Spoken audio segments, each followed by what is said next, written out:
आनंदपूर नावाचे एक गाव. गावाच्या चारही बाजूंना उंच उंच डोंगर. या डोंगराच्या माथ्यावर खूप दाट असे जंगल आणि या डोंगरातून वाहत येणारे अनेक झरे. या झऱ्यांचे पाणी खूप गोड होते. या जंगलात अनेक प्राणी वास करीत. या जंगलात एक साधू एका झोपडीत राहत होता. तो जंगलातील फळे कंदमुळे खाऊन आपले गुजराण करीत असे. अधूनमधून शेजारच्या गावातील आपल्या भक्तांना दर्शन देत असे. साधू दररोज भल्या पहाटे नदीवर आंघोळीसाठी जात असे. आंघोळीनंतर पूजा पाठ मंत्रपठण नदी किनारी बसूनच करीत असे. हा साधू लोभी आहे. त्याच्याजवळ सोने वगैरे संपत्ती आहे असे गावातील काही लोक चर्चा करीत असत. ही चर्चा एके दिवशी रामजी सुताराने ऐकली. रामजी अधूनमधून लाकूड फाटा तोडून आणण्यासाठी जंगलात जात असे. एकदा हा साधू रामजीच्या नजरेस पडला. त्याने त्या साधूवर पाळत ठेवण्याचा निश्चय केला. एके दिवशी भल्या पहाटे रामजी नदी किनारी आला. त्याने एका झाडाच्या बुंध्याच्या आड लपून बसून साधूच्या हालचालीवर नजर ठेवली. साधूने नेहमीप्रमाणे काठी धोतर अशा सर्व वस्तू एका झाडाखाली ठेवल्या. साधूने इकडे तिकडे संशयी नजरेने पाहिले. कोणी नाही याची खात्री झाल्यावर साधूने हळूहळू आपल्या जटेला असलेल्या गाठी सोडल्या. लांब सडक आणि काळ्याभोर अशा त्या जटांमधून सोन्याच्या 5 चिपा बाहेर काढल्या. त्या चिपांना नमस्कार करून त्या सर्व चिपा साधूने कमंडलूमध्ये ठेवल्या. तो आंघोळीसाठी नदीच्या प्रवाहापाशी आला. गंगे समान असणाऱ्या त्या जलधारेला त्याने नमस्कार केला. त्या प्रवाहात प्रवेश करून त्याने गंगे च यमुने चैव गोदावरी सरस्वती नर्मदे सिंधू कावेरी जलेस्मी सन्निधी कुरु हा श्लोक म्हटला. हे सर्व रामजी झाडाच्या आडून पाहत होता. आंघोळ आटोपून साधू नदी बाहेर आला.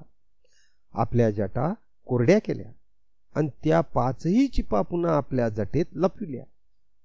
रामजीच्या मनात विचार सुरू झाला. या सोन्याच्या चिपा साधूकडून कशा मिळवायच्या याची योजना तो आखू लागला. आपली सर्व योजना पक्की करीत करीत तेथून तो आपल्या घरी कधी परतला हे त्याला कळलेच नाही. दुसऱ्या दिवशी तो गावातील एका दुकानदारात गेला. पूजेच्या काही वस्तू आणि पेढे त्याने खरेदी केले. तो तसाच तडक जंगलातून वाट काढत काढत साधूच्या कुटीजवळ आला. त्या सर्व वस्तू साधू समोर ठेवून रामजीने साधूला साष्टांग नमस्कार केला. साधूने रामजीला आशीर्वाद दिला. ईश्वर तुझे भले करेल, जा बेटा सुखी राहा. असेच रामजी नित्यनेमाने साधूच्या दर्शनाला जाऊ लागला. साधूच्या मनात रामजीबद्दल प्रेमभाव जागा झाला. रामजीने साधूचा विश्वास संपादन केला. 15 दिवस उलटून गेले. त्याने त्याच्या मनातली सर्व योजना आपल्या बायकोला समजावून सांगितली.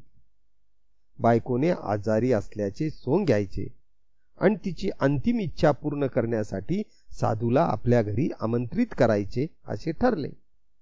सर्व तयारी व्यवस्थित पूर्ण करून रामजी दुसऱ्या दिवशी साधूच्या कुटीजवळ आला.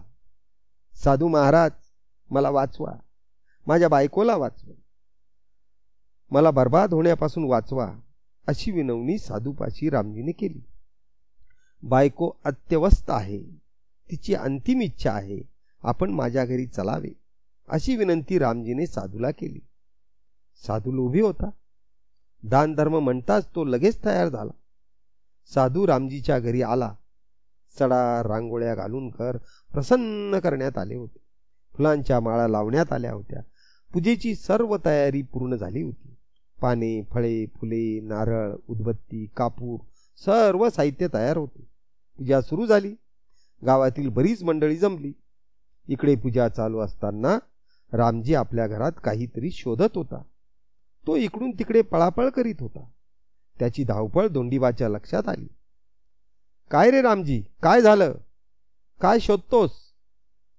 रामजी म्हणाला, अहो साधूला दान देण्यासाठी 5 सोन्याच्या चिपा ठेवल्या होत्या, त्या सापडत नाहीत. 5 सोन्याच्या चिपा? हे वाक्य साधूच्या कानी पडताच साधू घाबरला. त्याच्या लक्षात आले की आपल्या जटेत सोन्याच्या चिपा आहेत हे रामजीला कळले असावे.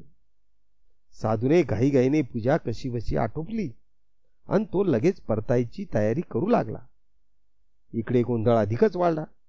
अरे रामजी, सोन्याच्या चिपा चोरीला गेल्या म्हणतो, पण तुझा संशय कुणावर आहे?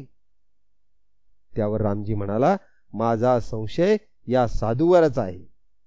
साधू ओरडला, माझ्यावर संशय घेतोस? जाळून टाकीन, भस्मसात करून टाकीन, शाप देईन असे बरळू लागला. तेव्हा रामजी त्याच्या समोर येऊन हात जोडून म्हणू लागला, साधू महाराज, आपल्या जटा सगळ्यांसमोर सोडून दाखवा. दोघांनी साधूला घट्ट पकडून त्याच्या जटा ओढल्या. तशा सर्व चिपा पडल्या.